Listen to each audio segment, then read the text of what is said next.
You are listening to Keep Canada Weird. Handsome Aaron Airport. It's our 9th time popping open the mailbag that houses a collection of listener voicemails, correspondent voicemails that haven't been able to be fit into the regular weekly Weird News Roundup. We got a lot of good mail to get into tonight that covers topics that were brought up over the last probably 5 to 7 episodes of the weekly Weird News Roundup. But before we get into all that, as typical, I want to start by asking how you are and what you've been doing today. Oh, how am I? I'm well. What have I been doing today? Well, I went for... Just to set the scene, sorry. Oh, sorry. We're recording this on a Saturday, so I just want people listening to know that this is what you did on Saturday. Go ahead. Okay, yeah. I did some schoolwork. Mm-hmm. I went to Value Village. Any scores? No. I usually leave with at least 1 or 2 shirts, but nothing. Shirts. It was. For people who don't know, Value Village is a thrift store in Canada. I never leave with shirts. If I'm leaving with just like one random thing, it's usually going to be like a book or a movie or something. No. I do mostly clothes at thrift stores. Okay. But that's why we're a good thrift store team then, because we're not competing. I rarely even go into the clothes. Yeah, and I rarely go. I do sometimes go into the odds and ends, we'll call it, but I only look briefly there. I don't scour. But okay. I then went for a nice little hike around the lake, and then I went here to record with you. Okay. Yeah. I did have a busy day, but not a lot of stories to tell about it. This morning was something called the Nova Scotia Collector Con, which is like a retro vintage antique collectible convention that happens a couple times a year. So it's kind of like a big flea market, but it's just tables full of stuff from the 70s and 80s. I always enjoy it. I didn't buy anything, but I saw a lot of cool nostalgia fuel things. That was a good time. And then I'm here with you, ready to open the mailbag. We would normally, and this is kind of uncomfortable for both of us, normally at this point of the show, we talk about our special drinks. We don't do that on the mailbag. That's just a weekly Weird News Roundup thing, so I don't need to know what you're drinking. Mm-hmm. I do have an appetizer for the mail that'll get this started. I want to play a voicemail we received a couple weeks back from a listener named Shannon from Atlanta who loves you, Aaron Airport. Oh, listen to this. Great. I'm just going to put this out there. Aaron is a gem. He needs to be protected at all costs. Team Aaron, #Aaron Airport. Thank you. I wasn't sure what prompted that voicemail, though, because there has been no calls to cancel you or anything for the last few weeks. So I have a feeling Shannon was just listening to the show and thought, protect Aaron. Yeah, maybe. I think anyone could be inspired to leave that voicemail at any given point in time. Especially when they're waking up from night terrors. I think that's the best time to leave a voicemail like that. Sure. Let's get into it here. So the way the mailbag works is we generally will organize the mail chronologically because it's often going to call back to prior episodes. So I'll play the voicemails kind of in chronological order, but we're going to be bouncing around quite a bit from story to story and from mood to mood because, yes, we do have one a pretty awful piece of hate mail that we have here. But let's start with some feedback related to episode 176. If you remember, during episode 176, we heard about a guy named Andy in Nova Scotia who had a Toyota Tercel that had over 1 million kilometers on it. Campbell bought the car in Halifax for $2,500 around 1990. Over the years, he stashed away enough spare parts to try to keep it going for 1 million more. Instead of going to Toyota, I come here. In the discussion, we talked quite a bit about, is it the original Toyota Tercel if he keeps swapping out the parts or repairing it? Does this car have 1 million kilometers, or is this car just a Frankenstein of a billion other cars? One of the analogies we used, I think it was me who used the analogy, saying it's just like if a human has, a hip replacement or something like that, is it still the same person? But anyway, I have a collage of listeners that are leaving feedback related to whether or not that Toyota Tercel is the original Toyota Tercel despite having replacement parts. So we're going to hear from Stacy and Bahara on Andy's Tercel. I wanted to talk about Andy and his car and whether it's the same car or not. I like Jordan's metaphor with the human body. I wanted to say to Aaron that I work in the healthcare, I'm a nurse, and your heart, your bones, and your other organs do change. There are organ transplants, and also for your bones, they put prostheses in it. And I would say that's still part of them, and they're still the same person, even if one of their legs is plastic. Consider people with organ transplants. Somebody's get a kidney transplant, they get a new liver, maybe they get a new heart. Heck, you can get knee replacements and hip replacements. I think you get where I'm going with this. I think that car is the same car. It's just been properly maintained over the years. So that's two listeners with the exact same opinion, and I stand by my original opinion in this. But I do, before I get your take on this, I do want to say is that discussion surrounding the replacement parts on Andy's car gets much deeper than I would have expected. We're almost beginning to debate what is a human. Yeah, which is not the story. The story is about a car. So I think that's where we're starting to lose focus here, is that we're going off of the comparison between this automobile that has had literally pretty much every part in it replaced, except for the frame and the odometer. So those are the only two things left from the original vehicle. Everything else has been replaced. So it's not the original vehicle that has the 1,000,000 kilometers on it. It just isn't. But it's also not a human being. So, but I'll ask this.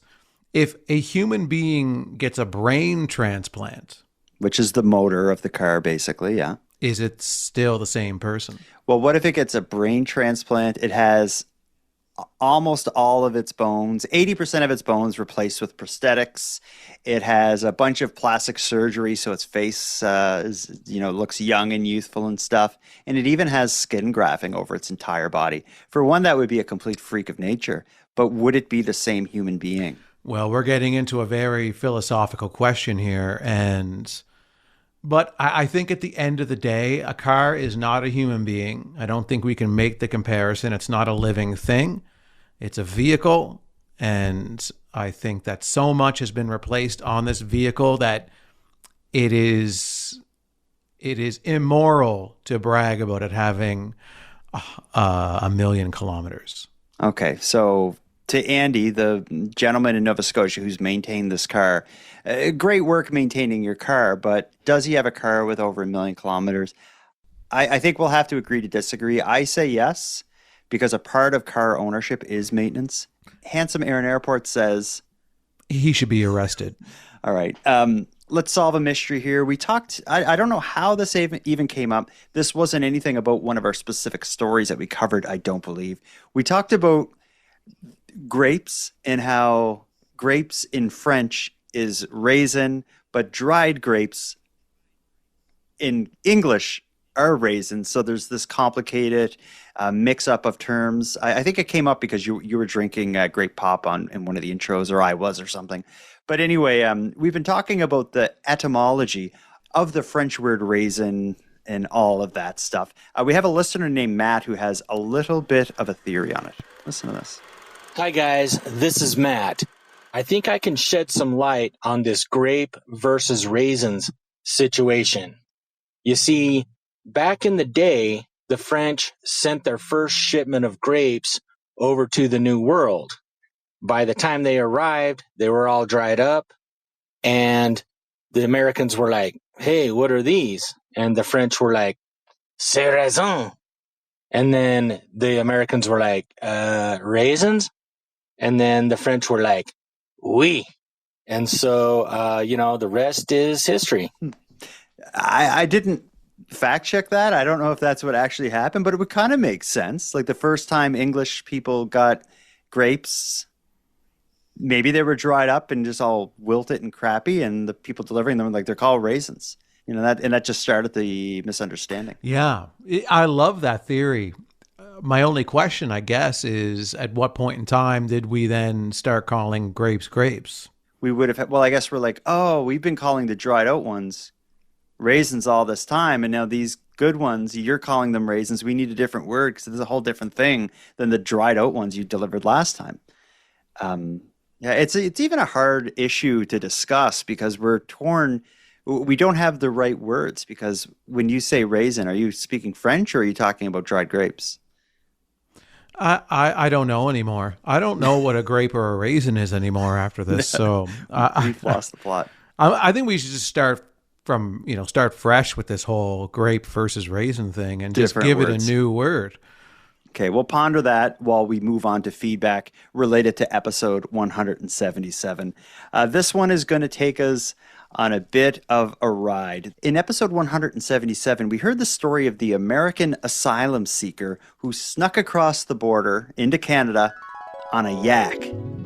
I hit the sand, drug my yak up on the sand, went across the road to Timmy's, had a cup of coffee, calmed down a little bit. Livers fears retribution after criticizing a nonprofit group in Michigan that provides service dogs and works with the government. It's all true. All the nonsense you hear south of the border is true.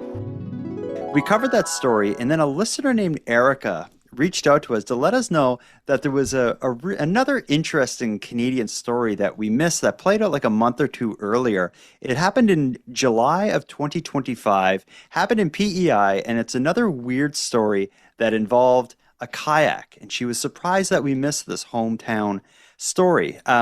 It's the story of a manhunt that begins in Summerside, PEI in July of 2025, but it plays out like a crime drama with so many bizarre twists and turns. I'm just going to play a news report covering this manhunt in PEI that eventually ends up on a kayak.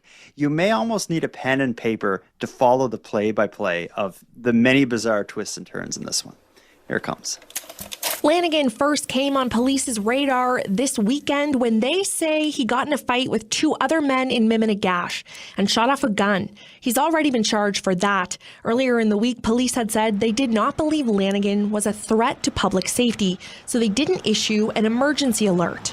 And then Lanigan popped up again, this time when police say he shot a dog in Tyne Valley. Mr. Lanigan left the scene and RCMP continued the search for Mr. Lanigan. And he was later located in Summerside, which led to further events there. So the officer noted the vehicle coming into the city early this morning around 5 o'clock. Police then found the car abandoned and started a ground search for Lanigan. The chief says they were able to narrow him to a specific area here on Water Street East between Reed's Corner and McEwen Road. It all lasted about an hour, and then neighbors reported that they saw a man take a kayak from a yard here on Glover Shore Road.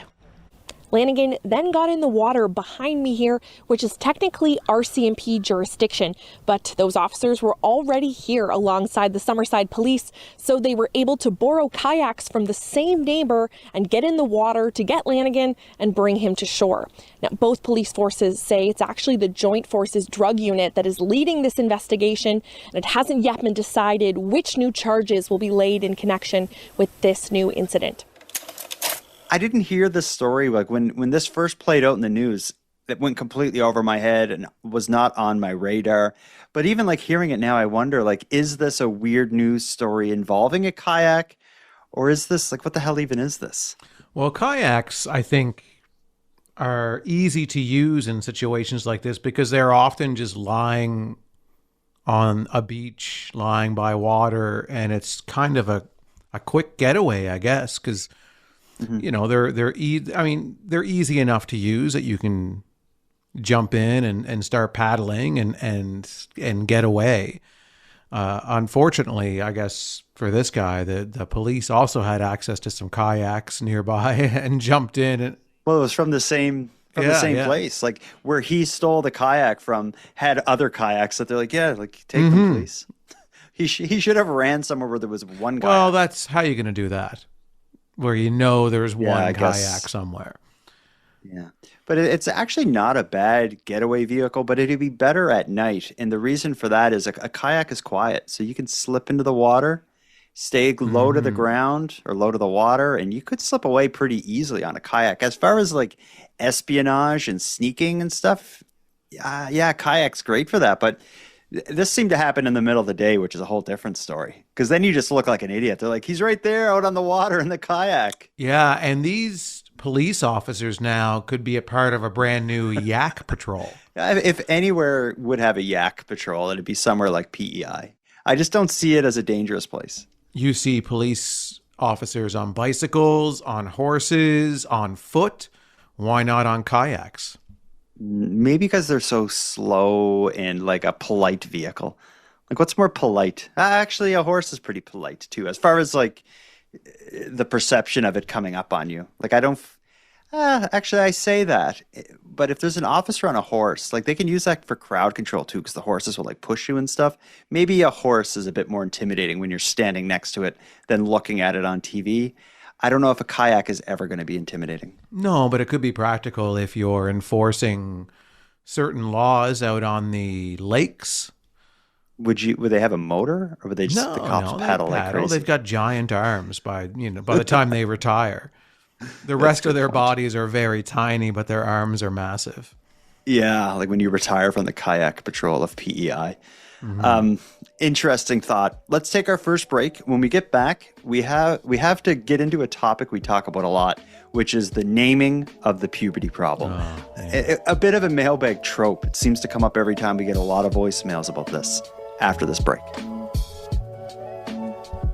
Handsome Aaron Airport. On Keep Canada Weird, we've been highlighting the overwhelming amount of misbehavior amongst teenagers across the world. We refer to it now as the puberty problem, which is the best term we've been able to come up with. But listeners and correspondents of Keep Canada Weird have as many different ideas on the correct terminology for the puberty problem as teenagers seem to have in ways to cause society inconvenience. So let's listen to a few of them here. The first one comes from an anonymous listener who wants to present several puberty problem name ideas. Hello, Aaron and Jordan. Just wanted to throw this out. I know you said in your mailbag you pretty much decided on the puberty problem, but just if you wanted to get a little more wordy, you could go with asinine antics of adolescence or asinine adolescence or adolescent antics. Just thought I'd throw it in there. Y'all take care. You like any of those? No. I think they're okay. I like, the hitting the A's, especially the AAA version there. Yeah. I see what he's trying to do. He's trying to get that kind of flow of the words in there so that it's catchy, rolls off the tongue. I do appreciate the effort, but it doesn't come close to puberty problem yet. We have a listener named Anna who also has some ideas. Let me know what you think of these. Hey, Jordan and Aaron. This is Anna from Kansas City. I just wanted to give my input on what you guys call the puberty problem. How about the entitlement problem? It seems like from the ages of puberty into early adulthood, people are just feel so entitled to do what they want. Some grow out of it, but others become Karens. So I thought maybe the entitlement problem was a bit more accurate. Let me talk first here, because I have an idea here. I think what she's presenting is not so much a replacement name for the puberty problem. I think she's presenting like a theory or a hypothesis on what's behind the puberty problem. So I think what she should go with is, rather than calling it like the entitlement problem, we should be calling her theory on the cause of the puberty problem the entitlement hypothesis, which is relating the puberty problem, connecting that to entitlement, and using it to say like, and that's why there's Karens as well. It's an entitlement thing. So I think what she has found is not so much a name for the puberty problem, but a name for a theory on the cause of the puberty problem. Anna just presented the entitlement hypothesis. I can somewhat agree with that. Entitlement, yeah. I can get on board with that. Not in terms of the name, but in terms of some of the root causes of the puberty problem. So yeah, I think we're spitballing here. We're bouncing around ideas. We're still entertaining a name change, but we just still haven't quite found that right option yet. I do like that simply the practice of considering the name change, though, is helping us better understand it. Because through the course of this, we've just learned the potential hypothesis for a potential explanation for what's even going on. But we'll keep going. If anyone out there has any other ideas on a better name for the puberty problem, we're all ears. Go to thecanadiangothic.com/contact and let us know. And while you're doing that, let's move on to the next voicemail. This is it's a mall manager, which is a group we respect and definitely bow down to. This is a mall manager who's getting behind you in your decision to ban both Norm and Jeremy. This mall manager named Heidi is on your side in this whole thing. This is Heidi from California. I am a mall manager. And I just want to let you know that I have a lot of time on my hands. There's only 4 stores that are still open here. And the guy that sells refurbished cell phones in a kiosk, he is helping me to track down Jeremy and Norm. And I just want you to know that mall security is on top of it. We will locate Norm and Jeremy and make sure that they will follow through with the important task of expressing their deep worship for you. I like how you could hear that she was in like an empty mall. Could you sense or could you hear the reverb happening? I assumed she was in a bathroom because we had talked in the past about a mall manager having their own bathroom. Okay. And that being one of the benefits of dating a mall manager is that when you're at the mall, you get to use their bathroom.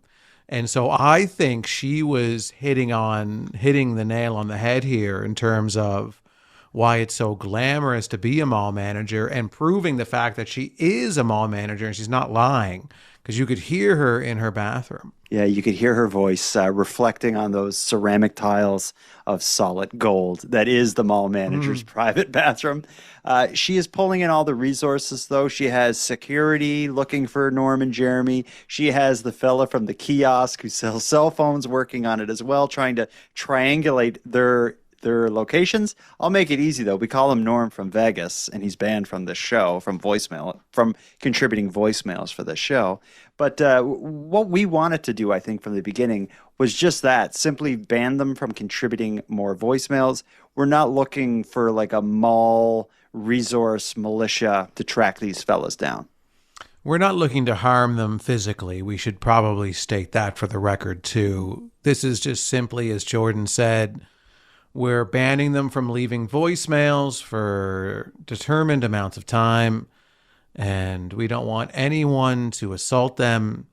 But we do want lessons to be taught here. I will say that. And it is a slippery slope.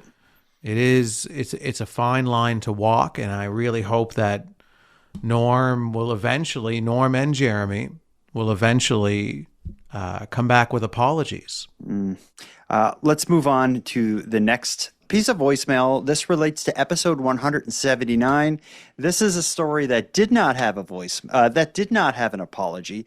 We talked about the man who was arrested and charged with drunk driving after being caught riding a children's Barbie Jeep.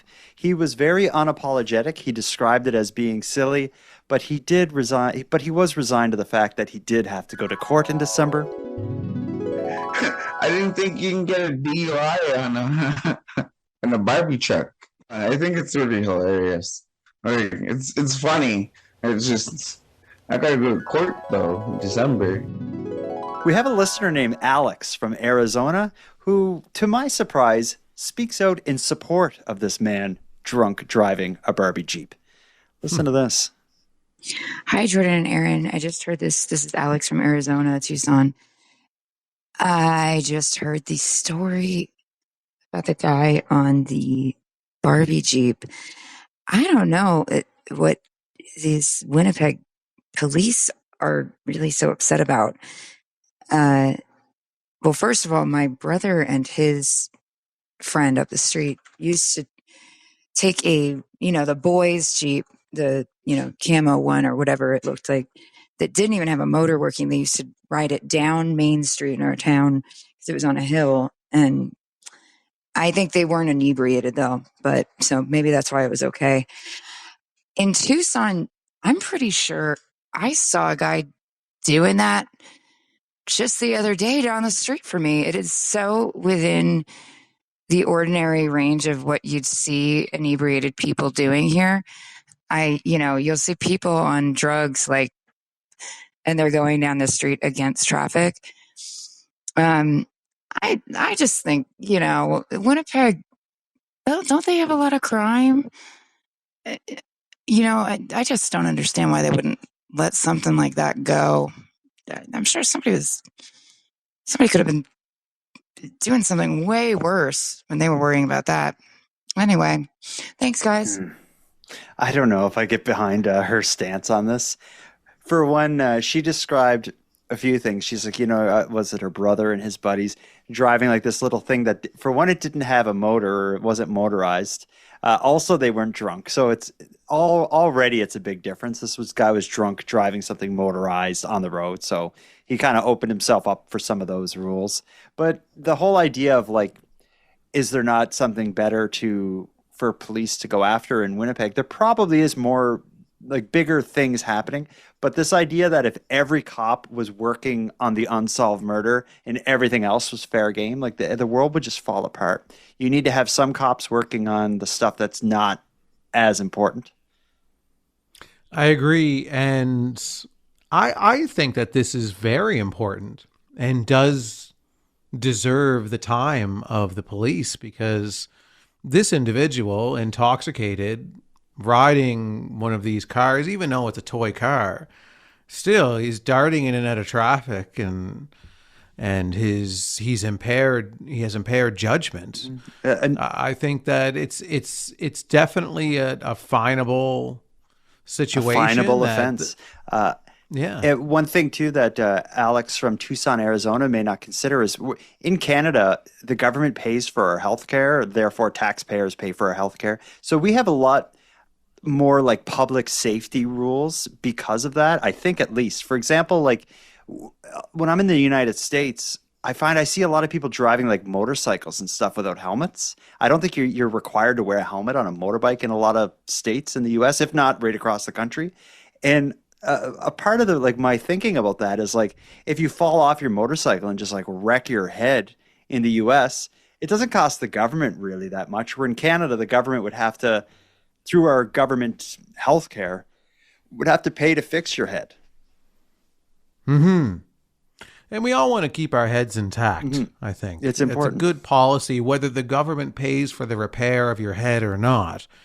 I think it's good practice to always protect your head and live life as if your head could explode at any given moment. Exactly. This one's not a voicemail. I got an email, but I want to read it because I thought it was a really good theory. This relates to something we discussed on episode 182, which is the theft of bleachers. You recall this idea, someone stole, a local business owner was suspected of stealing bleachers and selling them for scrap metal or something. But a listener named Carly sent an email about the bleacher thief. And here's what they said. Hi, Jordan and Aaron. I have a guess about why the Bradford police would specifically state that the bleacher thief is a business owner, even if the fact that they were a business owner may seem to have nothing to do with the theft. So I'm just going to stop reading for a second. You remember we called that out, they referred to them as a local business owner. And we thought, why is that relevant? Unless their business was a scrapyard or junkyard or something. Carly has a theory on that. Here's my perspective. If there's homelessness and street disorder issues in the community, this kind of crime would likely be automatically attributed to an unhoused person on social media, perpetuating the stigma. The police might have wanted to get in front of that by including the detail that the thief is a business owner. But that's just a guess. Thanks for your show. I'm an avid listener, but I am willing to be banned. Oh.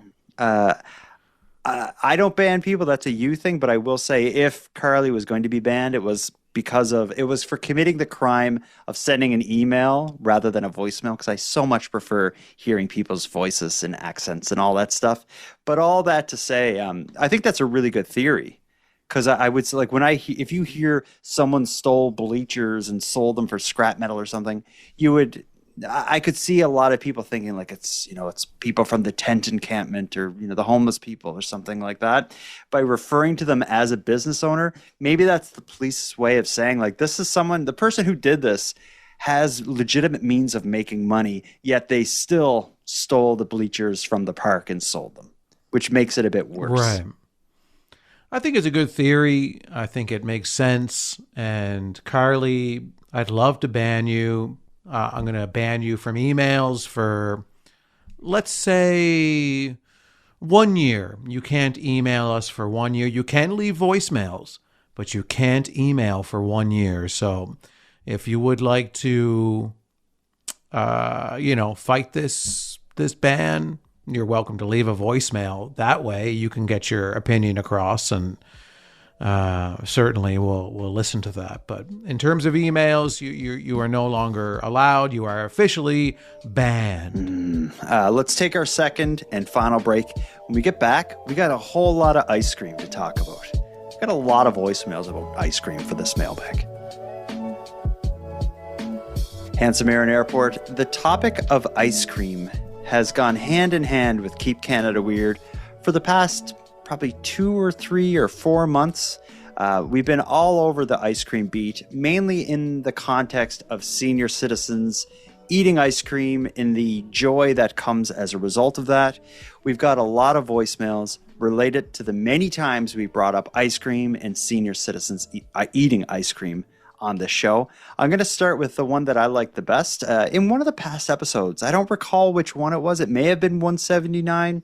I played a clip of interviewing my grandmother about ice cream. I had supper with her and I had a chance to ask her a few questions about the ice cream she served in the seniors, in the assisted living home in the nursing home she lives in. And it was a great moment. I love to talk to my grandmother and share her with the Keep Canada Weird listeners. A listener named Stacy, she sent in a voicemail here reflecting on my grandmother's appearance on the show discussing ice cream.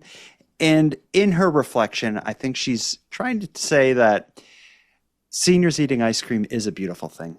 Jordan, I also wanted to touch on your grandmother. Oh my God, she was so cute. I don't want to, physically touch on her, but like having her on the show is so cute. And I really do think that you should go in with different flavored ice creams and just like talk to them before and after ice cream, because like the questions you were asking your grandmother before, she's like, Jesus Christ, what the hell kind of thing. But as soon as you brought up ice cream, you could hear the joy in her voice. And I think that's something pretty magical. So that was like a moment of another voicemail that Stacy sent in about another topic, but I saved that part to air here because it's a good segue. This idea of like you and I going into a senior's home and serving ice cream and interviewing people as we're serving them the ice cream, that's something we brought up in a past episode. Stacy supports it, but there are people who wrote in that actually want to get involved and come along and make it even more amazing than it would be simply giving these people ice cream. Listen to this voicemail. It comes from a listener named Alana who wants to support us in this idea of serving ice cream at my grandmother's senior citizens home. Hi, I'm a longtime listener of the show. Love you guys. Love what you do. Thank you for keeping me educated on our local history and local events that are happening. I am a photographer on the East Coast and would love to partner with the Senior Citizen Ice Cream Project because I think that it could make an incredible photo series. Let me know if this is something that you'd want to do. I feel like we could get farmers, ADL, all the big ice cream brands involved, and we could just make this a beautiful little montage to the ice cream of senior citizens. All right, talk to you soon. So what Alana's pitching is you and I get some kind of corporate sponsorship from an ice cream company, bring Alana along with her camera and equipment. We go to a senior's home, interview them about the ice cream we're serving them, about the ice cream they love, take photos and videos of the whole thing. and not only make it like a Keep Canada Weird bonus episode, but make it a whole photo project. Like we could maybe make a book. Keep Canada Weird serves ice cream to seniors. Yeah. But we're not touching them, right? No, we're not touching them, and there would be like, that would be clear in every photo. There'd at least be 4 or 5 feet between us and any senior. Yeah, I would have like a meter stick, like so that way you can always see that I'm at least a meter away from them. In all seriousness, though, I think like it's a great idea, but I just don't think I could do it. What do you think? You couldn't do it? How come? I don't know if I can answer that. I just feel like I'd be there and I don't know. I feel like the visual part of it, I think, would be the problem. I'd be okay making I'd be okay making a podcast episode where I'm recording them and asking them questions about ice cream. But this idea of like photos of the seniors eating their ice cream and their mouths and like ice cream on their faces and stuff, like it would be great photos. But maybe like you and I could do the podcast thing, and Alana separately in parallel to us could do her own photo thing. Because I don't know if But I thought you like watching them eat ice cream. Isn't that what you've always wanted? in the moment, yeah. But I don't want to look at photos of them eating ice cream, and I don't want to be involved in photographing them. Like that seems to be the line for me. Like I will watch. I wonder why that's the line, though. Yeah, I know you'll watch, but why is the photography accent? Like, why is the photographs the issue? That's a good question, and I don't know. It's just like I'm someone who goes by their gut. And when I'm thinking now we're going to get some cameras, we're going to go to the nursing home, we're going to serve these seniors ice cream and take photos of it, my gut says, no, we shouldn't do that. Just take microphones. But think of how lovely it would be if we're all sitting at a table with these seniors and you and I are eating the ice cream as well. Is it because this is a reflection of your own death? Keep talking. Explain that. You don't mind talking to them about ice cream, but eating ice cream to you is something that someone who's going to die soon does. So if you're actually eating the ice cream with them, then it gives you fears and anxiety of your own impending doom. Yeah, maybe it is a little bit like laying in a casket. Yeah, it's exactly like laying in a casket. A cold, strawberry, chocolatey, covered in syrup. Sticky. Yeah, that could be a casket. All things considered, though, I think that's a great idea, Alana. I mean this. I'm going to reach out, or I'm not going to reach out. When I'm next at my grandmother's nursing home, if I see the like events coordinator, maybe I'll tell them that I have an idea and, what do you think? If there is something like that, if anything will come out of this, Alana, you're in. But I don't have your email, so if you're listening to this, Alana, send me a separate email to send me a separate message by going to thecanadiangothic.com/contact and share your contact info, and maybe we can make something happen, but no promises there. I'm not sold on the idea, although I do think it is something to consider. Let's move on, though. I told you that we have a piece of hate mail. This is somewhere between vicious and vile hate mail and constructive criticism. This comes from a listener named Alex, who was pretty offended by some of the things that were said about soft serve ice cream on this show. Here's Alex. I have never felt a need so urgent to call because I was listening to your mailbag episode and there was a woman named Tracy from Australia who went on, and she didn't call about this, but felt the need to state a very unnecessary opinion that nobody eats soft serve ice cream by choice. I didn't realize that I was under attack for my personal choices. I prefer soft serve ice cream with sprinkles. My favorite place is Tasty Freeze. I prefer it over hard ice cream. I find it a lighter choice. I feel less heavy after I eat it. I find it more enjoyable to eat. I just felt like, as you felt by other calls in the mailbag, I felt particularly offended and disturbed by Tracy's call. And I didn't understand why we're choosing on your show to attack people that like soft ice cream, and the fact that you so readily agreed with her. I still going to listen. I'm still going to be your correspondent, but I just say do better next time and try the soft serve ice cream, and maybe you'll be less ignorant in your opinions and perspectives. Thank you. So I guess we got to do better. Yeah. So I'm surprised that I had that opinion about soft serve ice cream, because I enjoy soft serve ice cream. I think I prefer hard ice cream. Easy with what you say. Yeah. People, Yeah. this is a sensitive topic, but you think you prefer? I think I do. Okay.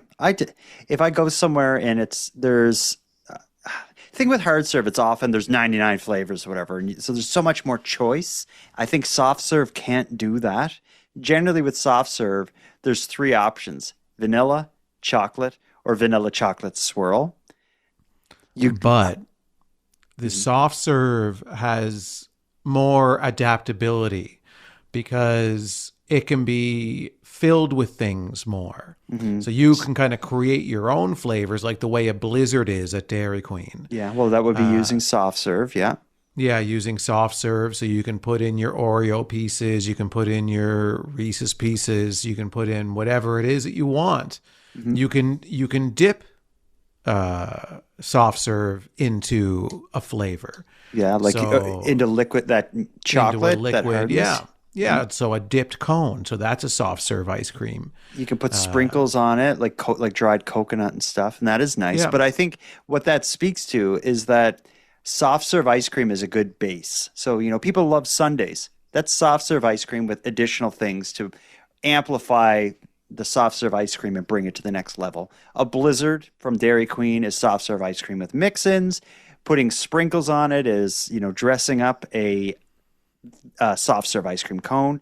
I think that is great, but what soft serve can't compete against hard serve it with is just the raw, naked ice cream. But then again, as I say that, hard serve already has been kind of, for lack of a better term, pimped, because hard serve, it's already flavored and that stuff's already mixed in.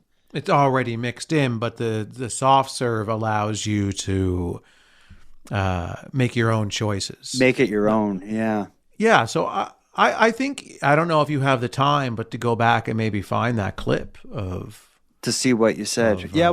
What I said. I'd be curious to see what I actually said, because I do enjoy soft serve ice cream. I'd be surprised if I came down hard on it.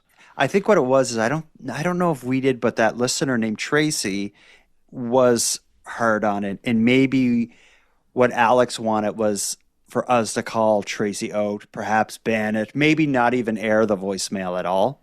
Right. And yeah, because in this talk now, I think I've got a new respect for soft serve ice cream, because I never thought about how versatile it was and how much it allowed you to be creative. And in this era of AI stifling human creativity, soft serve is going to be one of the last forms of media we have as humans to be creative. AI cannot do that at this point. But we have to be careful what we say now, because we're being so pro soft serve right now that the hard ice cream fans could then get offended with what we're saying right now, and then leave voicemails telling us that we've failed. When all is said and done, at the end of the day, if the thing we're getting upset with each other about is preferences between hard and soft serve ice cream, we can think that there's one thing we all have in common, regardless of what your preference is, and that's that we all love ice cream in its many forms. And, gun to your head, choose hard serve or soft serve, doesn't really matter, because in the end, you're getting some delicious ice cream. I agree. It's a non-issue. That's a great way to look at the world in general. There can be all different types of opinions and options out there in the world, and it's a really nice thing. But unfortunately, not everybody sees it that way, and that's why we have all the conflict going on right now. Yeah. One last bit of conflict to air. We have a listener named Ellie, and she's calling us out quite a bit about something we've said several times as well over the past 5 or 6 episodes. In fact, over the life of this series. On Keep Canada Weird, we've always said if there is a cat in the news or a dog in the news, we will cover it. Ellie has a bit of a rebuttal for our statements to that effect. This will be the final voicemail of the night, because after the tongue lashing she's about to give us, I don't know if we could do another. This is your correspondent from BC. I would just like to know where you guys get the audacity to claim that you will air any and every story that makes the news about an animal, especially cats, when that's just a blatant lie. Because in August, there was a cat who got lost on BC ferries. This story has been sent to you, and it has not yet made Keep Canada Weird. And I think it's a pretty significant story about a cat going missing for 3 weeks on BC ferries and being returned to its home in the interior. So, yeah, I just wanted to know where you guys got the audacity to lie to our faces. What would Ken Tiggs think? And yeah, that's all I have to say. Keep keeping Canada weird. Thank you. And please refrain from lying in future episodes, or we, the audience, may have to ban you from your own podcast. Damn, I don't know if you could tell in the background, you could hear a blinker of the Not car. good. I feel like she's just like, we probably said it in the episode she was listening to on the way to work, and she just pulled over. Yeah, The blinker I think was so. still blinking, and she's like letting it rip. I did miss that story. She says the story was sent to us. If so, somehow I missed that, because I will air any cat or dog story, any pet story. The story she shared was actually a really good one too. What it was someone had their cat in their car, which alone is sweet. They got on a ferry and the window was down in their car, and the cat jumped out of the window and like took off while they were in the ferry.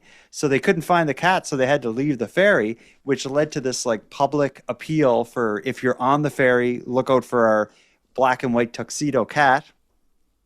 Wasn't until 3 weeks later they found the cat on like a corner of the boat. They sealed it off and they managed to capture the cat and return it to its owner. And that was all filmed too. That was on the news, like them actually returning the cat. I'm often like, when I have my dog Penny, who's beautiful, in the car, it's I let the window go down a little bit so she can stick her nose out. I often think like, oh, would she jump out? No, she'd never jump out. And maybe she wouldn't while I was driving, but if I was stopped on a ferry, Penny may not perceive that as the car is driving, so she may jump out. Yeah, absolutely. So be careful. But yeah, and she was pretty harsh on us. She was giving us some tough love for sure, and even threatening to ban us from our own show. Yeah, that'd be complicated. That's kind of like crossing the streams in Ghostbusters. It would make the world implode, I think. So It'd be pretty boring episodes. You know, there'd be about 30 minutes of silence, then a news clip would play, then there'd be like 10 minutes of silence. Yeah. Every so often you hear the music fade in for an ad break. Yeah. And she If asked, that's what she wants. She asked what would Ken Tiggs think, and I would say to her, Ken Tiggs is currently licking his own neutered genitals right now and wondering when I'm going to feed him his wet food, and that's all he thinks about. But you love him just the same. I'm happy to be called out like that, because it shows the passion the listeners have for the commitments we make on this show, commitments to respect every style of ice cream, commitments to air every bit of news coverage of cats, dogs, or assorted pets that air across this great nation. This is a mission that takes a community, and between you, I, and the entire Keep Canada Weird correspondent base across the world, it's a mission we're all going to do together. Well, maybe, and I'm up for it. Maybe while we're banned from the show, Ken Tiggs and Penny can take over, and it's just a clip plays, and it's woof meow, woof meow, woof meow. It wouldn't be woof meow. Penny hates cats. It would be my dog losing her mind at the sight of your cat on a Zoom call. I wonder if that would happen. Like if a cat walks by, my dog goes bananas. I wonder if I held up my dog looking at the computer monitor with your cat there, if my dog would have the same visceral reaction. We could test it right now. No, I'm not going to get my dog. She's sleeping. Oh, sorry. Send me a picture of your cat and I will hold it up for my dog sometime.